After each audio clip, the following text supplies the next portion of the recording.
Okay, we are live streaming. Thank you, Janice. Welcome everybody to the Socioeconomic Work Group meeting, the kickoff meeting. This is a group which has been established every 4 to 5 years when we kickstart our long-range transportation planning process. I know that some of you have been involved in this process in previous round, and so it's new to some of you as well. So let's do a quick round of introductions. Let's say who we represent, the organization, our name, and whether you have been involved in socioeconomic data work group previously or have a good grasp of what we need to do. So I can start from myself. I'm Sulabh Aryal, data manager, excuse me. Just give me a second.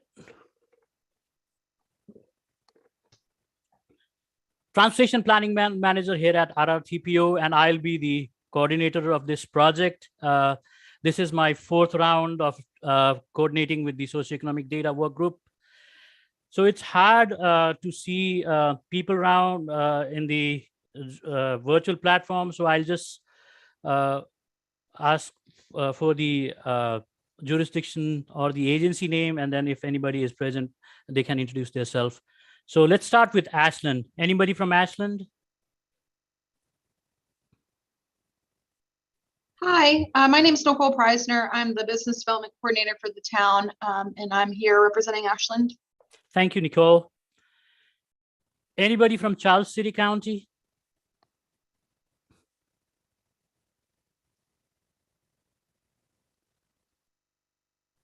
Chesterfield County? Hi, yes, my name is Logan Ashby, and I'm here with Chesterfield County. Thank you, Logan. Goochland County? Yeah, my name is Austin Goyne. I'm here with Goochland County. Thank you, Austin. Hanover County? This is Andrew Pompey, and I'm representing Hanover County's Planning Department. Thank you, Andrew. Henrico County, I know that's Seth is in vacation. New Kent County? Hi, everybody. This is Kelly LeDuc. I'm with New Kent. I think this is my 3rd or 4th round representing New Kent for this group. Thank you, Kelly. Powhatan County? Hey, Brett Chardon, representing our planning department. Thank you, Brett. Anybody from the city of Richmond? Yes, this is Brian Mercer. I'm a planner here in the Department of Planning and Development Review. And this is my first time representing Richmond on this working group. Thank you, Brian. Let's go to the VDOT district. Hey, Sulabh, this is Nicole Mueller. I'm with VDOT Richmond District Planning, and this is my first time spending time in this group. Thank you, Nicole. Anybody from VDOT Central Office?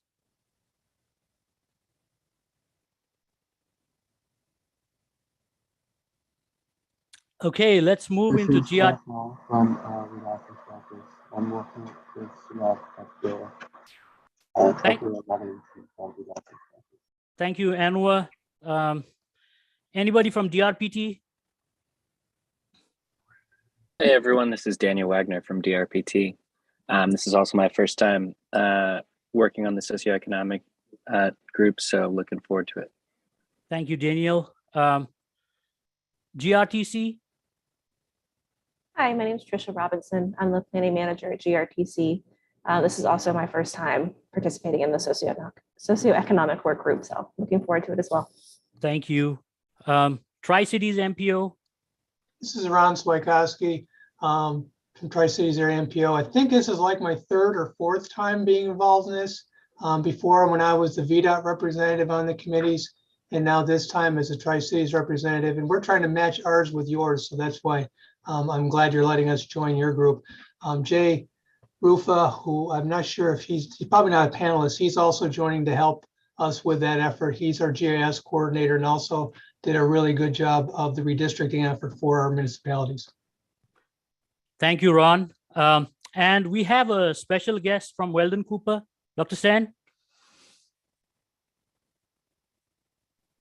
Hi, good afternoon, everyone. My name is Chanel Sen. I work at the University of Virginia's Weldon Cooper Center for Public Service, and it's really great to see such an engaged group of individuals, and I'm happy to try and share some of our findings. So thank you to Sulabh for having me. Thank you, Dr. Sen. RRTPO staff, do you want to introduce yourself? Hello, everyone. This is Shi Yanxing. I'm a transportation planner at RRTP. Hello, I'm Greta Ryan. I am a transportation planner too, and this is my third or fourth time participating with the group.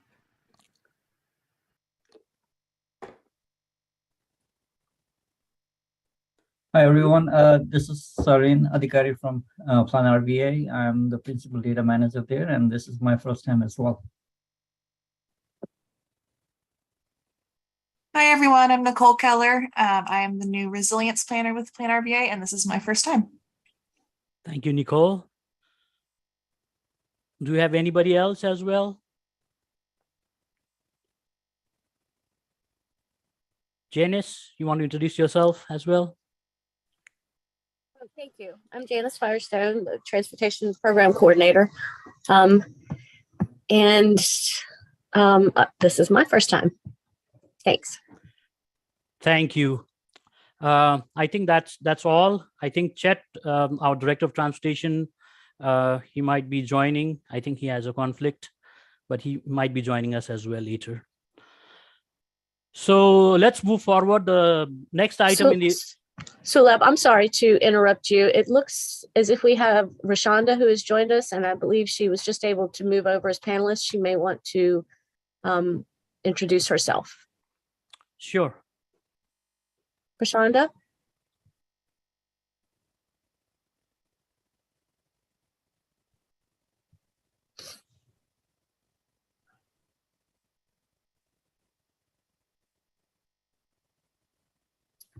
Well, maybe if you want to move on, we can go back if she's able to fully join and unmute. Sure. So the next item on the agenda is the public comment period. Because of the webinar format, anybody from the public can register to this meeting. Janice, do we have anybody from the public who wish to speak now? We do not. We have some members of the public who are participating, but they have not indicated that they wish to speak. Thank you. So moving on, let's go to the agenda item number 3, which is the 2050 LRTP update and PlanRVA scenario planning overview. So basically, this is the big picture of why we are doing or developing the socioeconomic data. As most of you know, the long-range transportation plan is a federally required tool to guide the Richmond region and its partners, VDOT, DRPT, GRTC, the localities, to meet the transportation needs for Richmond region, right? As any planning document or study, the horizon year has to be more than 20 years. So we look at 20 years and beyond. The long-range transportation plan has a vision component. So we have vision goals for the region. And the unique thing about the long-range transportation plan is that it has a financial component as well, meaning that we have to demonstrate how the recommended transportation project can be implemented based on financial projections over the next 20 to 25 years. So Connect RVA 2045, that was our brand name for the latest long-range transportation plan. It was adopted on October 6th of last year, and it's going to expire 5 years from that time, so on 2026. So we have some time for the next long-range transportation plan, but once the previous one is adopted, we start the process immediately. But the LRTP is updated every 5 years so that it remains consistent with the existing conditions, and then we also reevaluate the priorities of the region, as in every 5 years the priorities seems to change as well. So So the latest long-range transportation plan, we haven't had a brand name yet, but we are just calling it by its generic name, 2050 long-range transportation plan. The scope has been, we have been working on the scope, and the process is kickstarting now. So some of the previous long-range transportation plan, we have called them Plan 2035, Plan 40, and the latest one was Connect RVA 2045. So for the 2050, I think once we establish the long-range transportation plan advisory committee, probably we'll decide for a brand name at that time.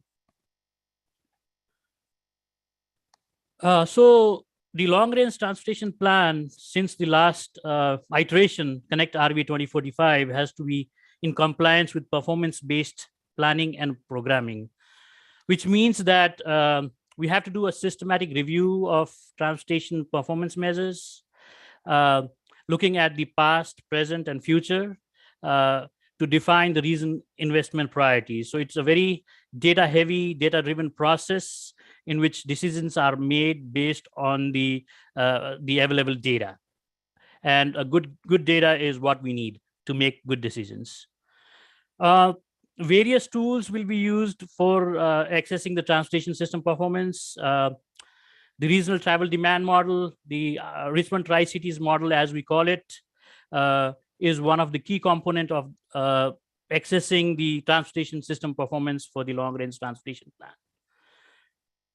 So the RTC model will be used to identify future needs for highway and transit based on the future horizon year. We'll be able to know where the transportation network deficiencies will be in the future. And we can evaluate the potential impact of investment to those areas in need.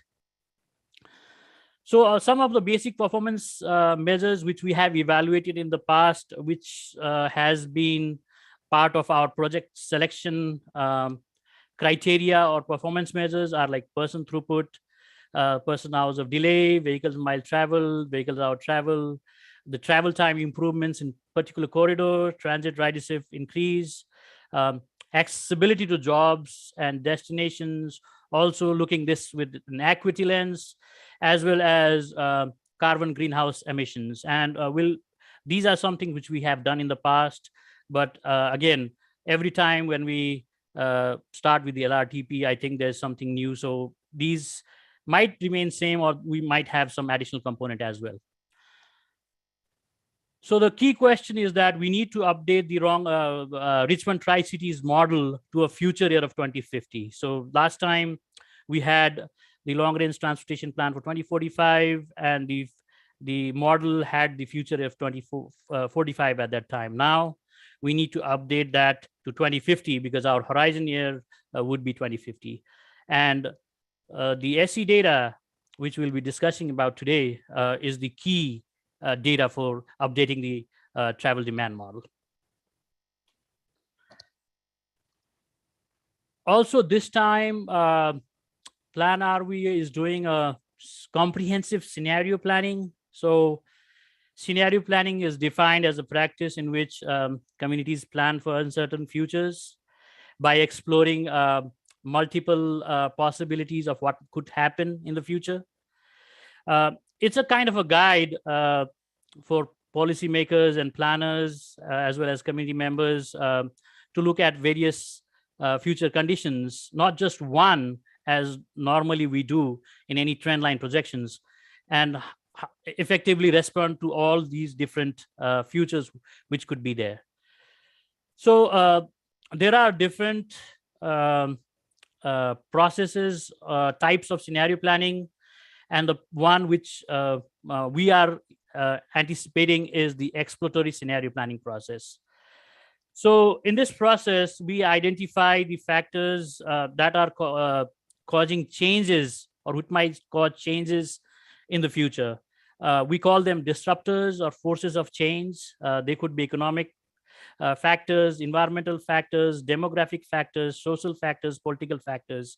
And we take all those different factors and see how they would interact at a certain point of time, which is going to be 2050 for us, and try to have a plausible future, so that it is something which could happen and which is plausible. Once we decide that, then we describe that narrative, and these are called scenarios. So the exploratory scenario planning, which we are going to do, is pretty broad and not just concentrated to transportation. Normally, the Federal Highway recommends using scenario planning. So the scenario planning is present in many of the MPO's long-range transportation plan, but we are taking a step forward, and we are using this scenario planning process, which would basically provide the opportunities of opportunity to explore in different PlanRVA program areas, which include environmental program area, emergency management, housing is a new field which we have just entered, as well as transportation. So this is the basic outline of the scenario planning process. We haven't started the process yet. We are in process of finalizing the consultant, which will be critical in helping us through this process. So obviously, phase one of the scenario planning process is development of baseline data and model tools. So you can see that the first step is to develop the horizon year socioeconomic data, 2050 data, as well as confirm the base year data. And then we have other things like developing other tools, not just travel demand model, which is concentrated to transportation, but other tools like building emissions model, greenhouse emissions model, community health impact model, water consumption model, and other different models, which would be a wide array of models, which will be helpful for us so that we can apply these scenarios into different program areas of PlanRVA. Once we have done that, we establish advisory committee, which is going to be pretty broad. It's going to have transportation planners, community planners, subject matter experts, citizens. So we haven't decided on who's going to be that group at this time, but we envision a very large group for that advisory committee. And they will identify future disruptors. They will identify the performance matrices by which different scenarios would be evaluated, and then develop the scenario narratives, which are the different futures. So ours, the different futures would basically be growth futures. So basically, the population and employment, we can play with the control totals, which we established in the socioeconomic work group, or we can change those, or we can change how the spatial distribution of population and employment into different varieties to create these scenarios. Then we have the scenario testing, and then we'll develop a data dissemination tools for the public, and it will be approved by the LRTP policy board. So once that is done, phase 4 is the application within different program areas of PlanRVA. So we understand that the scenario planning outcome may not be applicable at the same level for different programs. So we have established 3 levels. Level 1 is education and awareness. Level 2 is strategic direction, in which we use the scenarios to establish vision or do some exploration based on that. And then the final level is the action identification in terms of policy identification or project identification. That would be the case in long-range transportation plan. So I think that's it for the big overview of long-range transportation plan and scenario planning. I'll be happy to answer any questions if you have on those 2 items.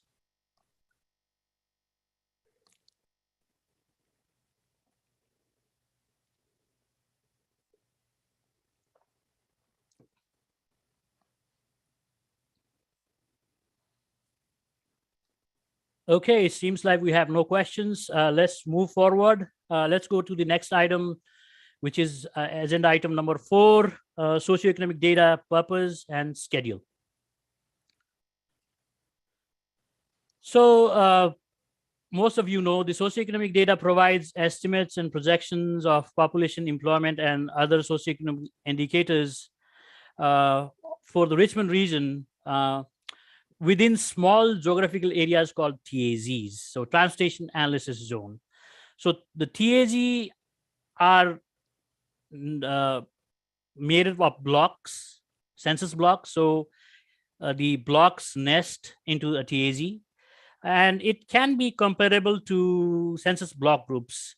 In some cases, they might be same, but in some cases, they might be different for our region.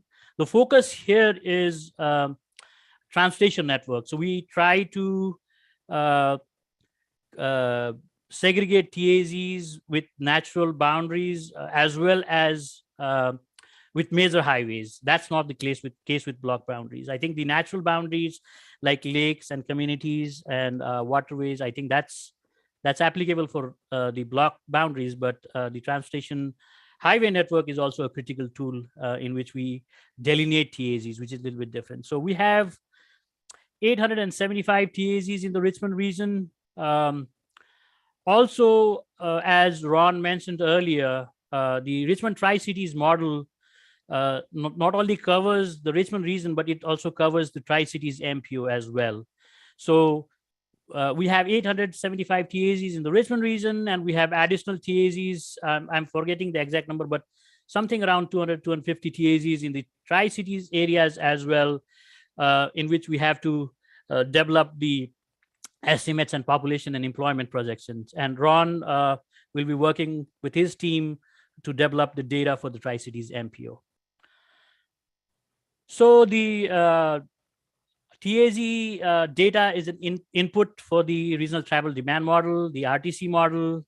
So what happens is that population and employment within each TAZ creates something called as production and attraction. Normally, production is something which generates traffic like home location, and attraction is something which attracts traffic like the office location. So the TAZ creates production and attraction, which creates the origin and destination trips between zones. So between all zones. So if we have 875 TAZs, we have a matrix in which there is an origin and destination trip from each TAZ to each TAZ. So that's what the travel demand model creates. And then these trips are loaded into road networks, enabling traffic volumes to be generated on particular roadway segments. So basically, we have the base year data. We develop the socioeconomic data for the base year, and then the model generates the trips and the traffic volumes. And since the base year, we already have the data for that from VDOT for each transportation links, and we compare that and we calibrate the model so that it gives around the same output as it's in the ground for 2017. That's what it is in the model. And then we use the same growth rate for the future. So we assume that whatever the traffic volume based on population, employment, and other indicators provide in the base year, the same process or growth rate is used for the future, and it generates those kind of traffic volumes in the future. Hey, Sulab. Maybe it'd be a good time here to explain why we're using 2017 as the base year instead of some other year. Yeah, I have that later on, Ron. Oh, sorry. Go ahead. No problem. Sorry, you're talking ahead. I didn't realize you didn't. Thank you.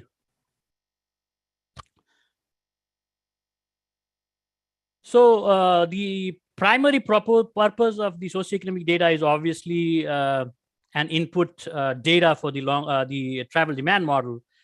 But the data is also used for many other purposes, like the local government, regional and state agencies, and other organizations, including nonprofits, use the data which we develop for a variety of demographic planning purposes, because this is the only data in which we have the future projection at a very small geography, that is the TAZ level. So we get county-wide projections or we get region-wide projection, but I don't think so. Other than the socioeconomic data, there is any other data which provides you the demographic projection for the future at a very small TAZ level. So that's why it's pretty important. All of the transportation, regional and local transportation plans, whether it's a multimodal plan, highway plan, a corridor study, transit, or any active transportation plan, all of those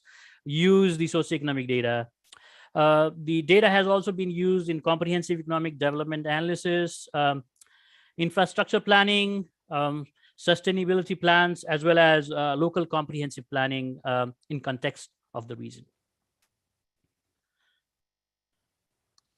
So before we start, I just want to talk about the COVID-19 pandemic implications on the socioeconomic data. So normally when we update the socioeconomic data in the past cycles, what we have done, not in all cycles, but in most of the cycles, we have updated the base year as well. So our current base year is 2017. And logically, the new base year should have been 2020 or 2021. 2020 might be appropriate because it's a census year. And 2021 might be more appropriate, or even 2022, as it is 5 years from what we had base year last time, 2017. Since the future year is also going from 2045 to 2050. But as we all know, because of COVID, 2020 and 2021 have been very unreliable for long-term projections, mainly because the decrease in employment nationwide, the high unemployment rates, decrease in overall traffic because people working from home, the commutes were heavily influenced. At some time in 2020, the highways and the road networks were pretty empty at that time. And then we also had a lot of decrease in transit ridership. So because of that, I did talk with VDOT folks as well, because VDOT develops the model for us. We maintain the model, but VDOT develops the model for us. And they agree with this because for any long-term projections, we assume that any recessions or any booms will be neutralized in long-term projections. And we don't consider that in long-term projection. Maybe in short-term projections, we consider that, but we don't in long-term projections. But obviously, COVID is a very special case. And we know that there has been short-term implications because of COVID, a change in commute patterns, change in housing and things like that. But we don't know whether that would be going all the way to 2050. So because of that, we are reluctant to use the 2020 and 2021 as the new base year. So 2022 could be a reliable year to be the next base year. But as we all know, the data is always lacking by a year or two. So if we think of 2022 as a base year, we can only start around 2024 at the earliest. And that's a year and a half from now. And we have a lot of other things to be done, scenario planning, as well as long-range transportation plans. So I think that would not fit our schedule.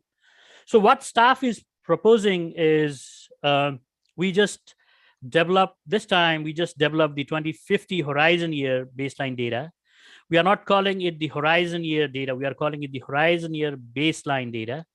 Using the 2017 data, which was approved by the socioeconomic data as well as the LRTP policy board last time, ignoring any COVID implications, and also looking at 2020 population numbers. Obviously, 2020 census is something which we all should agree, not everybody agrees on it for its accuracy, but I think that's the best we have. So looking at these 2020 census population numbers, we look at the 2017 as well as 2020, and then normally base the future year based on 2017. So base year will remain 2017. Federal regulation requires that the base year cannot be older than 10 years when we adopt the long range transportation plan. So we are going to adopt the long range transportation plan by 2026, which is less than 10 years. So if we use the same base at 2017, it's not going to be 10 years or older by 2026. So that will work. And then a scenario, assuming that COVID implication will be long-term, will be developed as one of the scenarios in the scenario planning process. So this, what we develop is called the baseline scenario, and then we'll develop other scenarios. And one of the scenarios would be looking at the COVID implications in long-term. So the task objective is basically to develop the socioeconomic data for horizon year 2050, which is the baseline for the Richmond region at the TAG level. So the indicators are population, then we have total population, population in group quarters, population households, housing units, looking at the total housing units, the occupied housing units, which can be called as households, and then vacant units as well. We also need to develop the K-12 enrollment and college enrollment. This will be based on the latest available data. So we'll look at the latest available data, whatever the current data is, maybe 2021, and use that for the future projection. Automobiles, we are going to use that 2017 data, which we got from the DMV, and use that for the future projections. And then again, employment, total retail, non-retail, and then 2-digit NICS code, 20 different employment categories. We need to develop that as well. So time frame, we have a very aggressive time frame for this. The idea is to finish this by November 2022. We are planning for a approval by this group by late September, early October. And obviously before that, the individual localities, we need to buy in or get vetting from the individual localities before we come to this group. Once the data group approves it, it will go to the RRTPO TAC in October, and then it will go to the RRTPO policy board in November. So that's the plan now. It's pretty aggressive, but I think it can be achieved. So I think that's all I have for the this item, the socioeconomic data purpose and schedule. I'll be happy to answer any questions if anybody has on this item.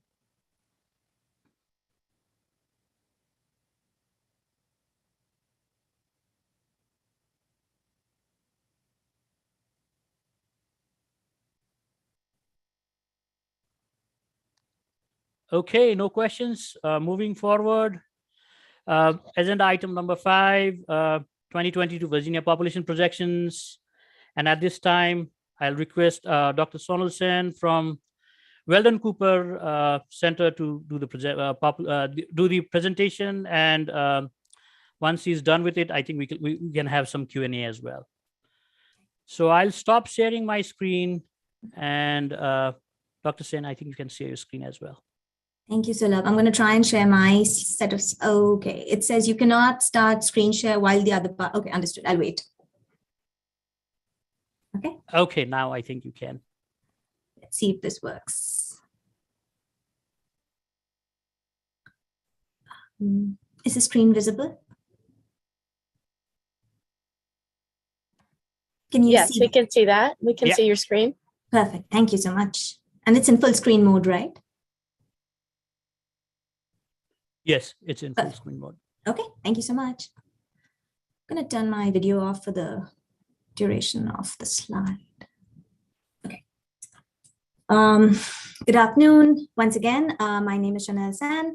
I work at the UVA's Weldon Cooper Center, as I mentioned earlier.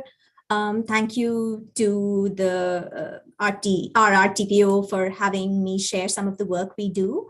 My background is in economics and demography, so I really appreciate the kind of thought that is going into this work group and what you're attempting to do. I will try and briefly discuss the Virginia population projections. So I'm the projections program manager at the Cooper Center, and I'll try and share some of the work we do with the population projections from our side, as well as discuss the recently released 2022 projections data.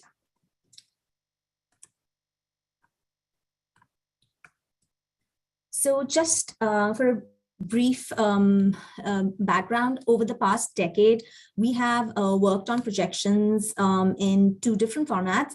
So at UVA, we have created projections going out for the 3 decades of 2020, 2030, and 2040. We created the 2 data products. The national projection series, the national population projections, were for the 50 states and DC. And the Virginia projections, of course, which is our official mandate, was for the Commonwealth of Virginia, as well as all 133 cities and counties, as well as the large towns. We released 3 vintages of each over the decade. For the national projections, we had a release in 2013, 16, and 18. For Virginia, we put out projections, 3 different vintages in 2012, 2017, and 2019.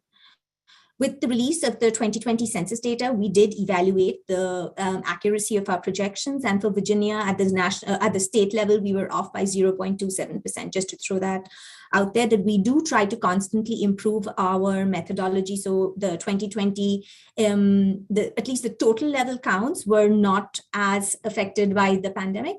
And also differential privacy had not been implemented on the higher end totals.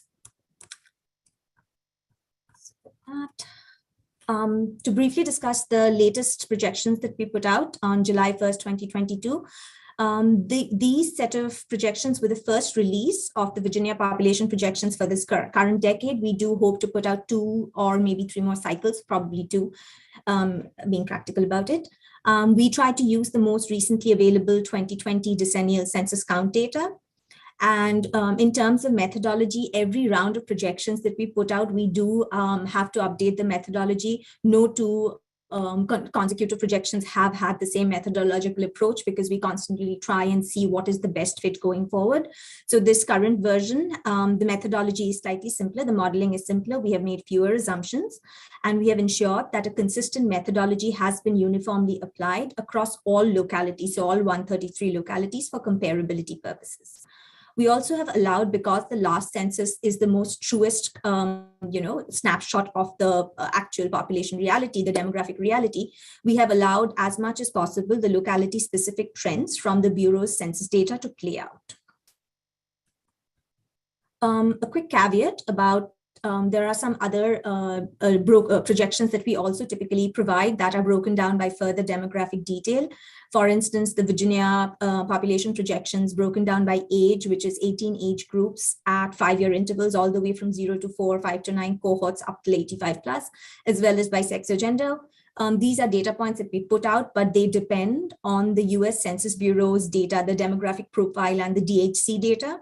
However, about a couple of months ago, in April 27th, the Bureau announced that they will not be providing any further 2020 census data products until next summer. So May 2023 is the next time point where we can expect more data to come out from the Census Bureau regarding their 2020 count data.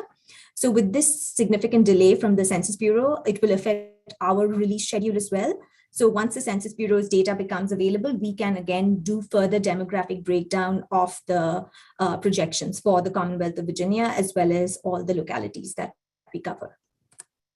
So then moving on to the methodology for this current vintage, some of the data and assumptions. In terms of input data, all the input data actually is sourced from the Census Bureau's decennial counts. We used the Virginia state and locality level population. The total population was pulled for 2000, 2010, and 2020, all the 1st April census counts. That's what went into this model. The output data that we put out were for the years of 2030, 40, and 50, as well as the mid-decade time points of 2035, 2045, and 2055. For right now, the variable that is available on our website is the total population. And again, the geographies we cover are the state level Virginia total, as well as all 133 localities, the 95 counties and 38 cities, as well as large towns. For large towns, the definition we use is any town that has a population of more than 5,000 residents. As per the last census, that is what is defined as a large town.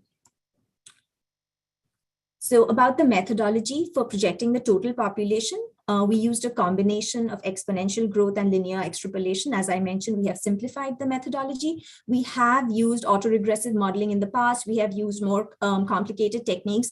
And in all honesty, sometimes just having a very elaborate model does not yield more accurate projections. So for the time being, this is where we are.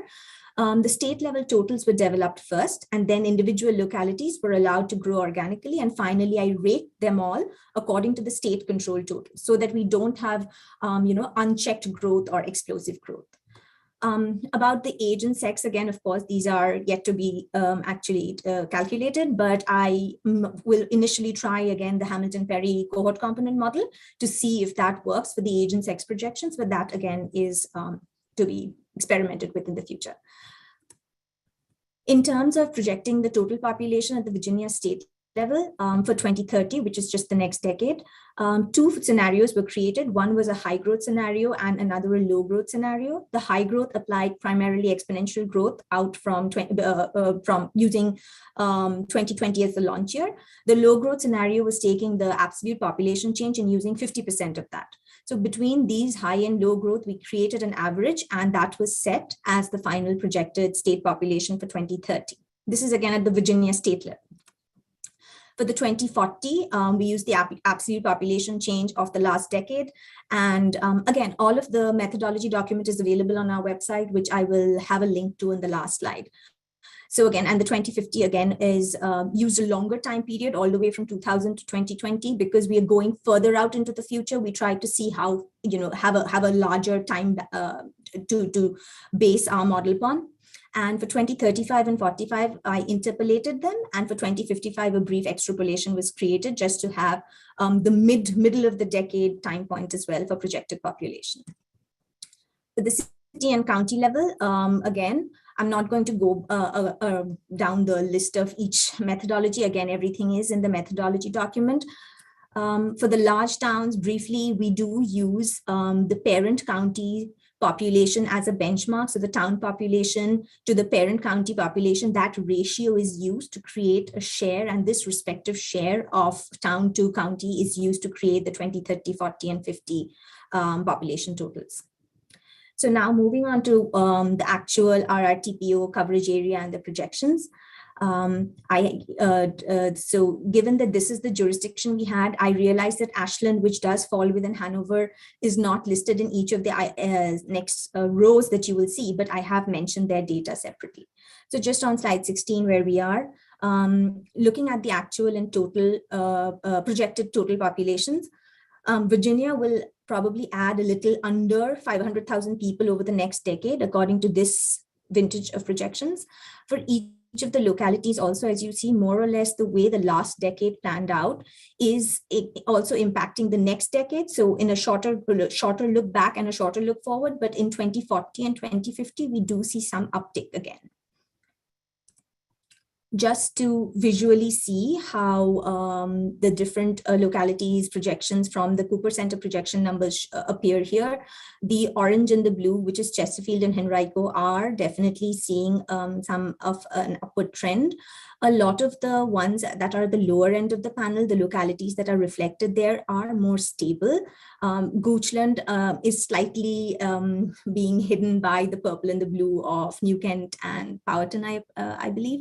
But so we see more stable growth for some of the localities versus some have more of an uptick. And this is just to see in context all 8 localities. Again, Ashland is already counted for within Hanover, which is why you do not see it separately. I did not want to have a double count. Just looking at the 8 localities as well as Ashland's numbers are listed on the note at the bottom. As they year. So the blues are the census counts that have actually been released and realized. The oranges are the projections that we have put out for 2030, 2040, and 2050. Charles City is the only one where there is a little bit of a downturn, and that is probably between 2010 and 2020. If you see, there was a significant decline, and that is probably what is a major factor in the way that we see the trend line. In all the other cases, we do see that the population is growing, perhaps at a slower rate. With that, again, just looking at the growth rates of the actual realized growth rates as well as projected growth rates, the statewide growth rate has decelerated over the last few decades, and this is again expected to hold through in terms of the pattern between 2020 and 2030, assuming that the Commonwealth continues to experience lower birth rates, higher death rates as a result of aging, as well as fewer people moving into the state. So with that, basically, just to again reiterate, this is the first round of projections that we've put out, and we will be updating these numbers going forward. Briefly, just some takeaways. Now, population projections do provide a lens into the future to anticipate what the decades will hold, but we know they are intrinsically inherently uncertain. But these do help and in terms of providing us with a baseline for planning and guide the needs and priorities of decision making. So the Cooper Center projections for Virginia and all the localities are typically used in planning, budgeting, and program development to meet the needs of Virginia's current and future population. We try to have a uniform application, so a consistent methodology across the board for all cities and counties to allow a fair apples to apples comparison. And while some localities, of course, are able to produce more customized projections for themselves, there are others who may lack the resources. So what the Cooper Center projections also help to do is they serve such potentially unmet needs. And just some concluding thoughts. So again, projections do provide a probable future for the Commonwealth's population given the past observations and current trends, but they definitely need to be updated every 2 to 3 years to best capture the latest trends.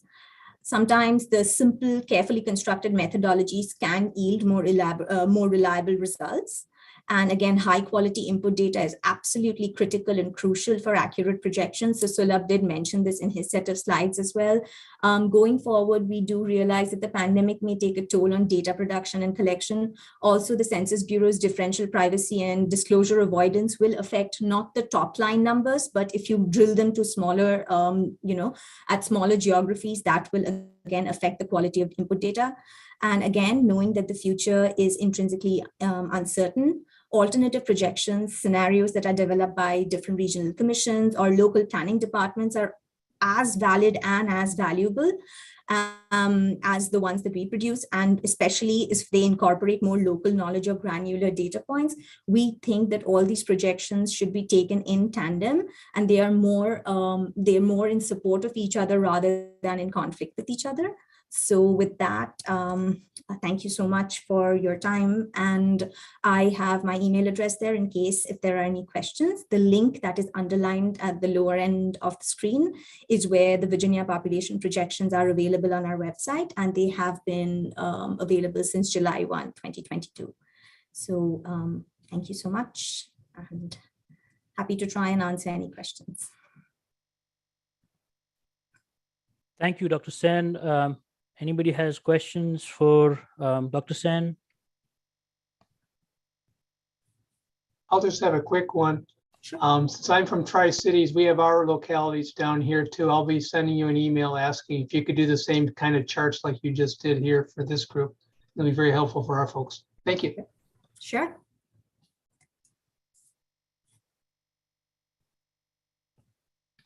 Hi, Dr. Shin. This is Xian from RTPO. Could you go back to the first methodology slide? I remember there were 3 projection model. The first one, the one in orange. Yeah, the one in orange. Mm-hmm. So, based on my knowledge, right here, so the total population right here for the control total population. Because we are not, the census 2020 has not released the age and sex detail until next year. So all the numbers right here, so you just we only use the first methodology, right? The, like you said. Yes. So currently the exponential second, the growth. agent sex projections, we have not put them out yet because we are waiting for the census sex. count for 2020, because that's what will be the new benchmark.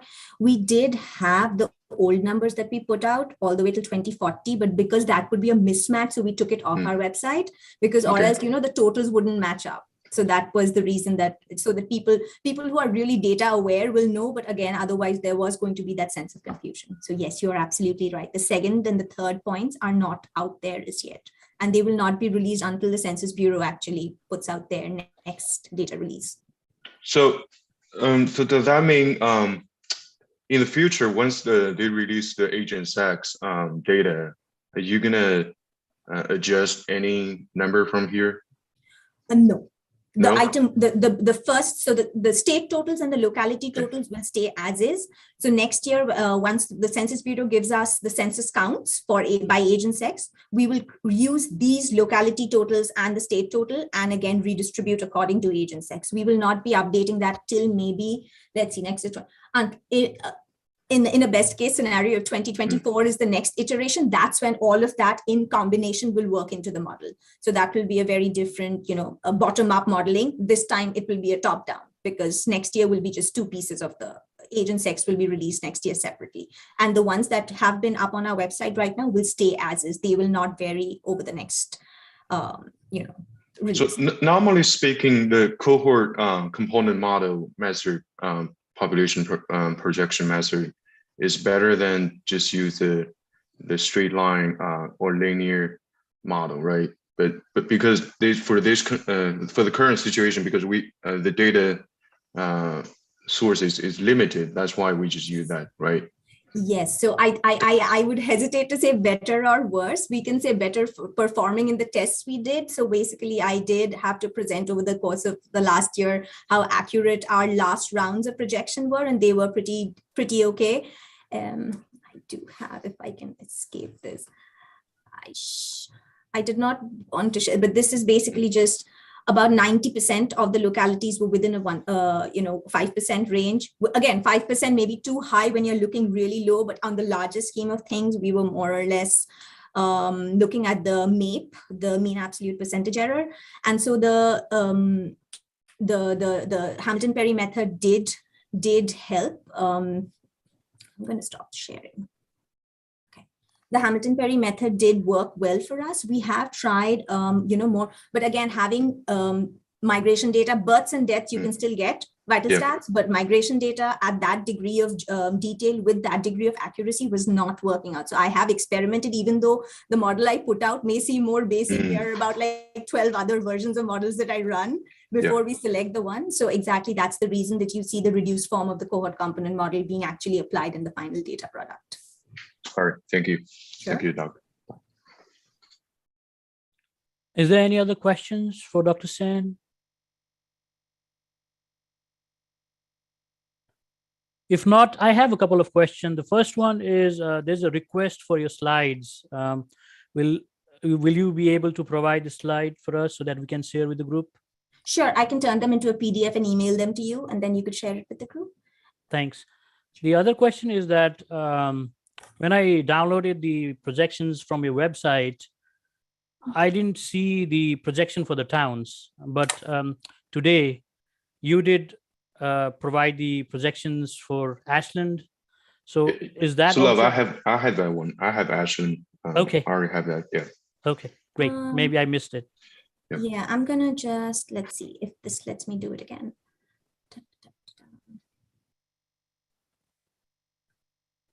So can you see the screen? Mm-hmm. And so I think I have no idea what else is open, which might be quite embarrassing. Let's see.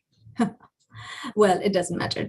So if you see the after total population agent sex, the total population for large town, that tab is there. Okay, great. Thanks.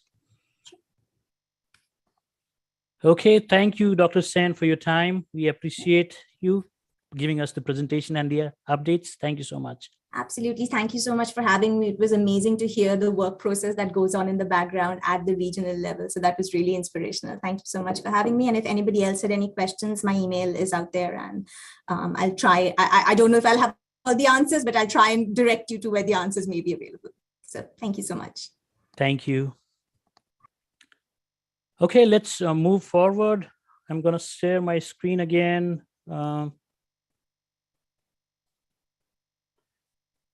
Let's make it full screen. Okay, so the next item in the agenda, item number 6, is the Horizon Year 2050 baseline projection methodology, the proposed one. So let me change this. Okay, so the basic methodology is that we use a top-down approach. We develop the jurisdictional control total first, and then we distribute to the TAZs. So distribute to the TAZs based on current trends, or we can call them pipeline projects, or what we can see in the comprehensive plans or zoning cases in the localities. So we are going to propose developing 2 independent projections. One is the population and the other one is employment. Other attributes will be directly dependent to the population projections. And again, the PlanRVA scenario planning, at that time when we develop different scenarios, there could be a lot of things which you can do at that time. We can use different control totals from what we agree by this group, both for employment projections. We can use the same control totals as we agree here, and then but we can have a different spatial distribution that is different distribution in the TAZs, or we can use a mix of both. So obviously, when we do the scenario planning, that's up to the advisory committee and LRTP board to make the decision like what the scenarios will be. Obviously, staff recommendation is only to consider plausible scenarios, not the extreme ones.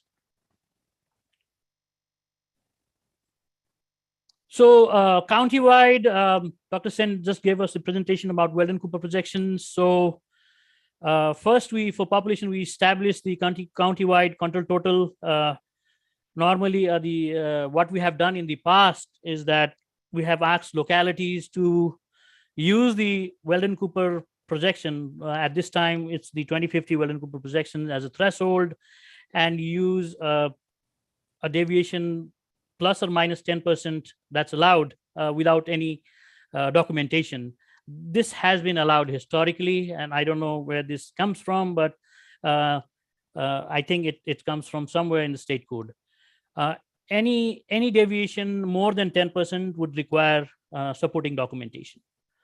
So as we can look at the table below, table on the right, we have the 2050 numbers for all the localities.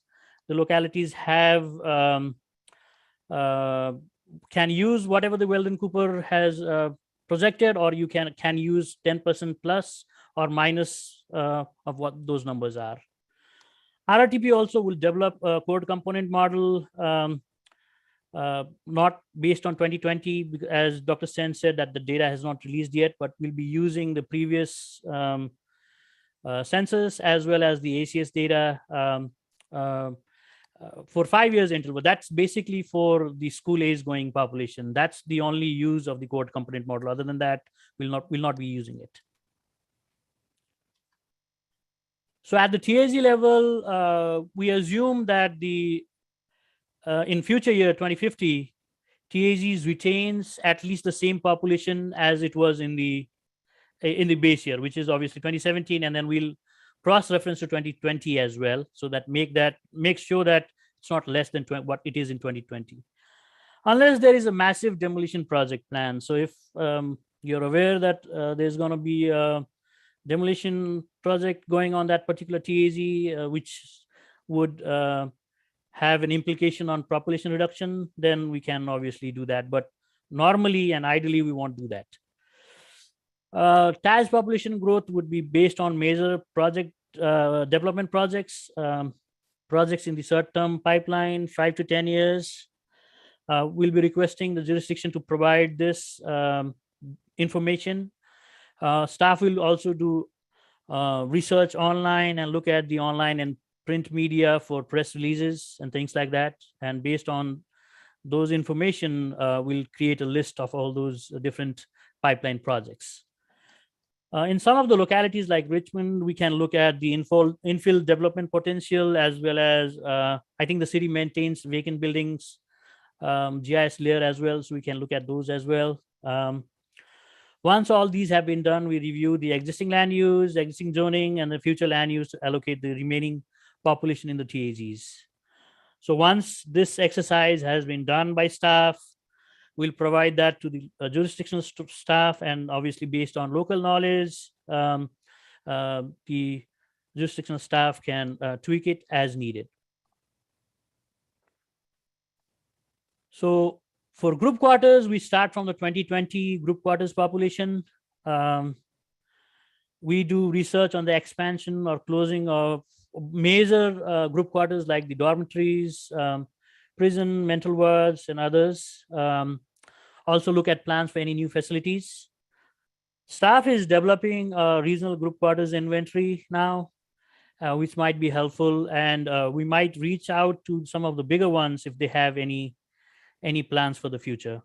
Obviously, local knowledge, any information provided by the localities would be helpful as well. But if no projection or any feasible data is available for the future, 2045, that's far beyond any planning would be done for group quarters expansion. We try to keep it constant as it is in 2020. So housing units and household, it's a dependent variable. We calculate the households from population, use the average household size.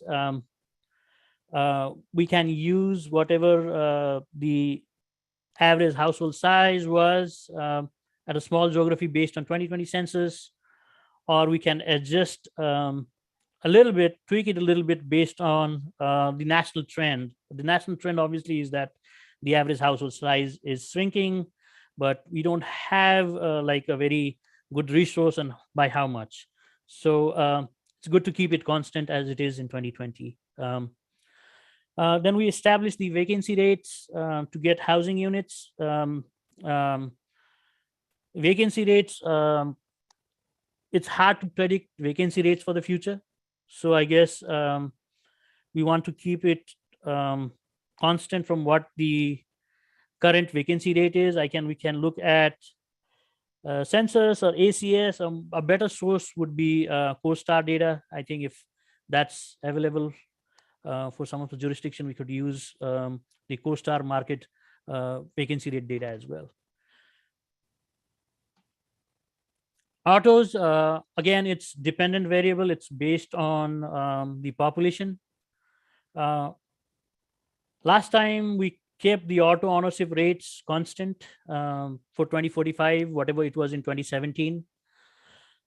We can also review national future auto ownership rates projections, and obviously, like the average household size, the consensus is that the auto ownership rates will decrease in the future, but again, we don't know by how much, and it's hard to predict that for a at the smaller scale like a TAG. I guess we can do that for a national level or maybe statewide, but it's pretty hard to do that at the TAG level. We'll also look at the connected and automated vehicles as well as the electric vehicle adoption rates, which might happen by 2050, and what it might cause in the average auto ownership in the population. So we look at all those different things. So then we have the K-12 and college enrollment. Again, this is a dependent variable. The total school-going age children, basically from age 5 to 19, will be calculated using the cohort component model to establish the control total. So we don't have the age and sex data for census 2020, but we have data from the previous census as was ACS, so we can by using that data and maybe probably 2020 ACS data, we can probably calculate the percentage of school-going age children of the total population. All we need is what would be the total percentage of school-going age children in the population, because as we know, different cohorts are increasing in different rates. Like 65 plus cohort is would be higher than as it is now in the future. So similarly, we want to see what would be the school-going age children based on our cohort component model. So for the K-12 schools, the growth is mostly accounted for public school enrollment. So private school enrollment, it's better to keep it constant to the 2017 base year, unless we can get projections from those individual schools. If they have projection numbers, which is significantly different, then we can use that. We'll also use the dropout rates based on the latest data. Also use the homeschool and religious exemptions trends. The jurisdictional school board master plan,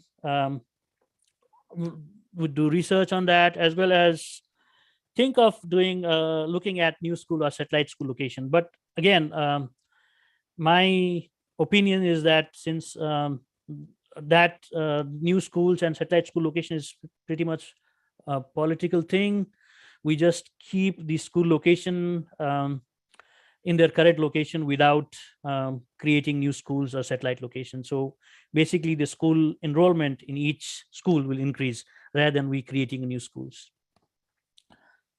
College enrollment, basically we look we do web research, or probably call to different colleges and universities, look for their master plans, and see if they have any projections for the future. We'll also look at any new colleges announcement, if any new college is coming in the region.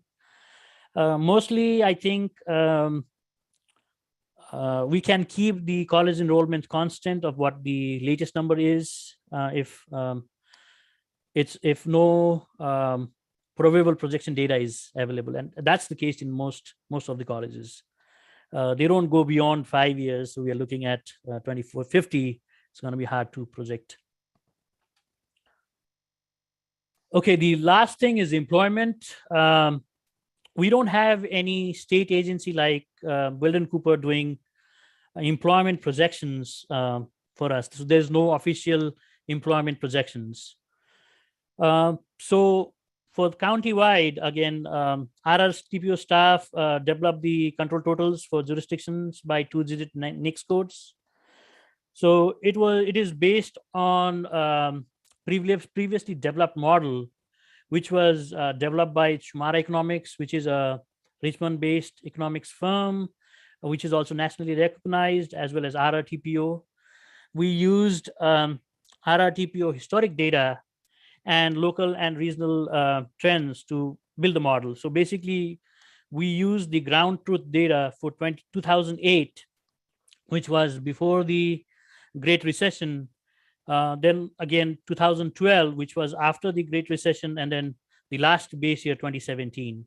So we used all these ground truth data to create the 2045 as well as 2050 employment projection for countywide. So firstly, we developed the 2-digit NICS control totals, 20 different categories, and then based on national and regional trends, and then these categories were aggregated to get the jurisdictional total.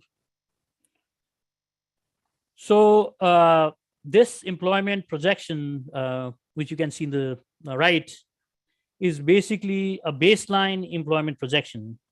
And we want to keep this as it is, unless there is any major development which might come into the localities. And documentation for such would be needed. So we are only looking at any major development which would have 1,000+ jobs.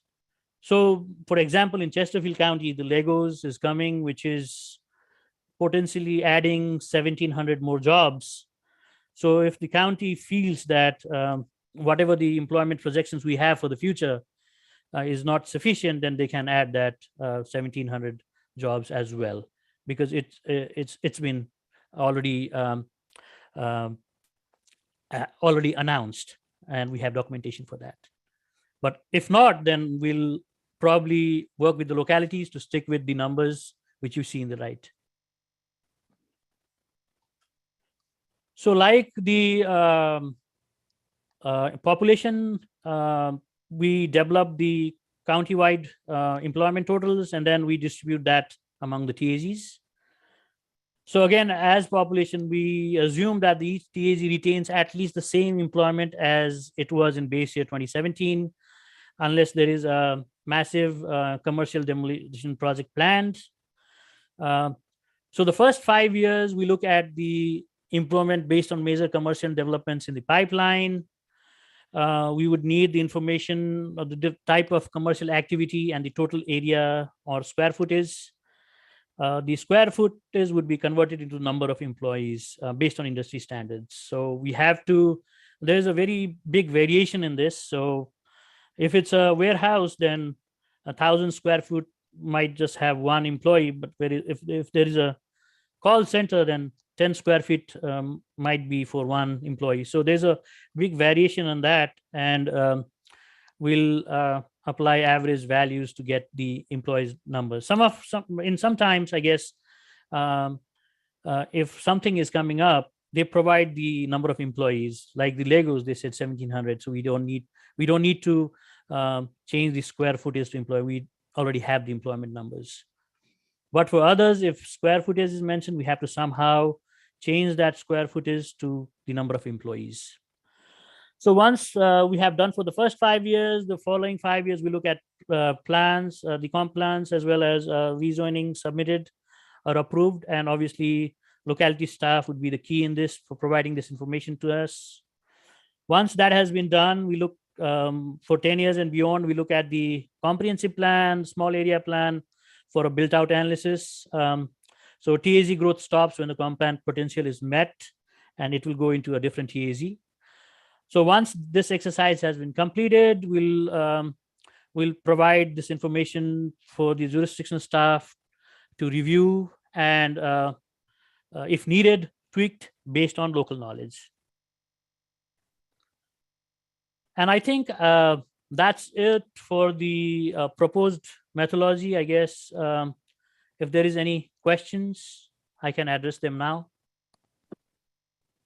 Sulab, I had a question. Mm-hmm. This is Nicole Keller. Yeah.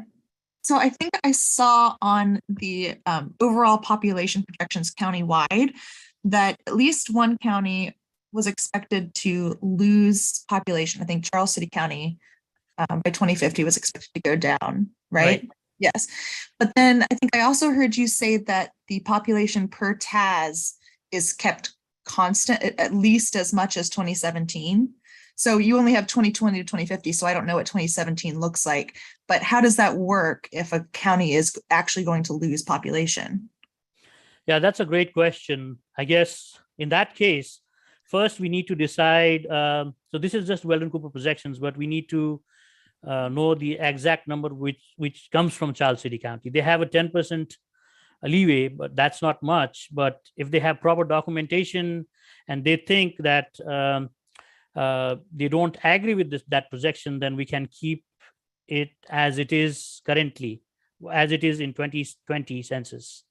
If not, if they agree that the population is decreasing, then obviously we have to do, I guess, rather than allocating growth, we have to allocate the decrease in each TAZ.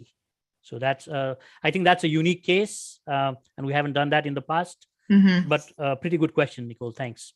Thank you.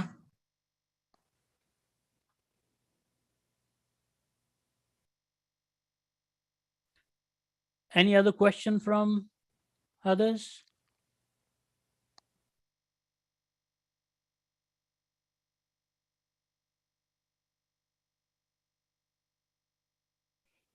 Okay, so before we proceed, I need to ask the localities if they are fine with this approach. Obviously, we'll have internal discussion with each locality, but I just want to see if this approach is fine with everybody. So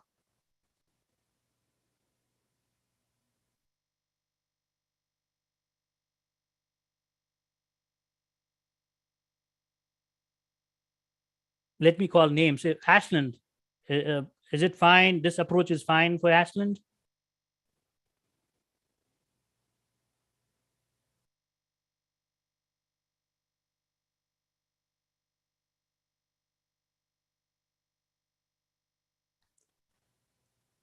Chesterfield County?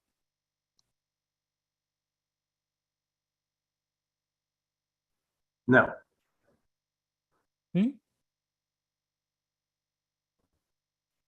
No questions.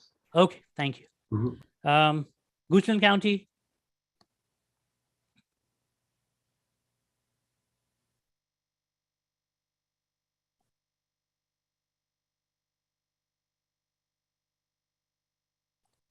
Hanover County? No questions. Thank you, Andrew. Yeah, I talked with Seth from Henrico, and he's fine with this approach. New Kent County?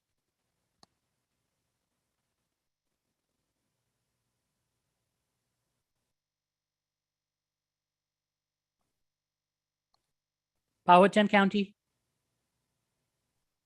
Yeah, we're fine. Thank you, Brett. Richmond? I think it all makes sense. I think having a one-on-one meeting to see exactly what information I can pull for you will be helpful, but right now it all makes sense. Thank you, Brian. Anybody else from VDOT, DRPT, or GRTC?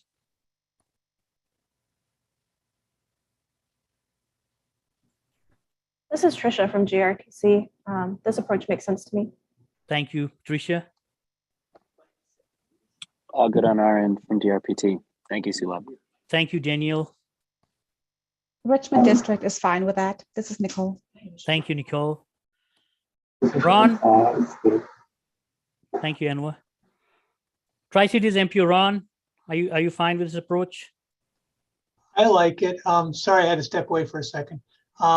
I think I want to apply a lot of it towards what we're doing here. One of the things that you're aware of, and I can just say that to the group, is that I'm not sure what my predecessor did.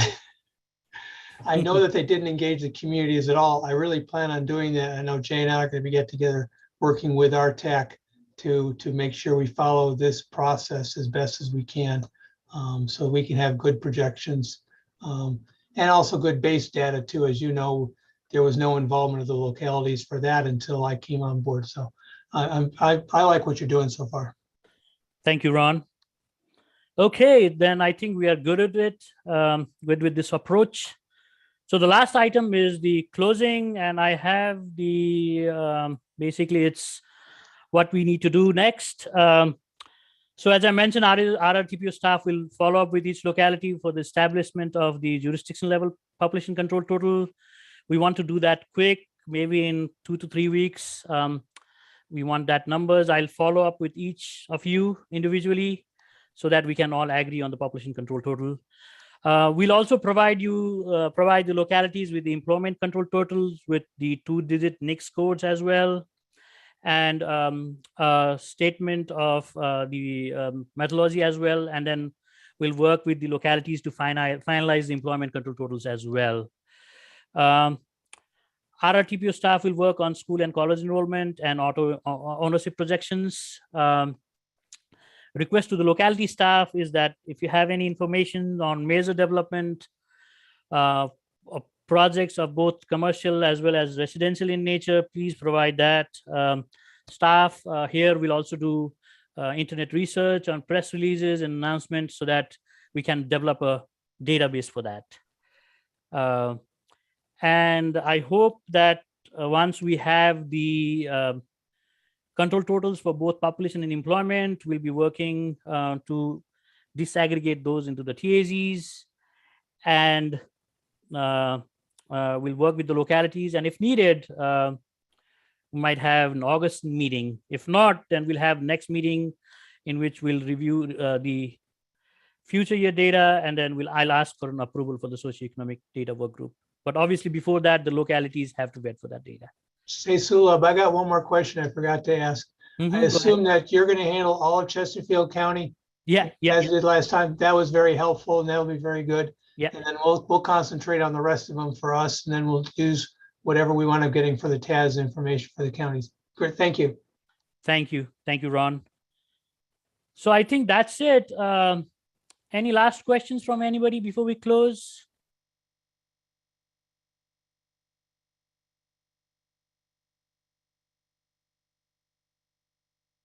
Okay, hearing none. Thank you everybody for this time, and I'll follow up with each of you, and then we'll go from there. Thank you.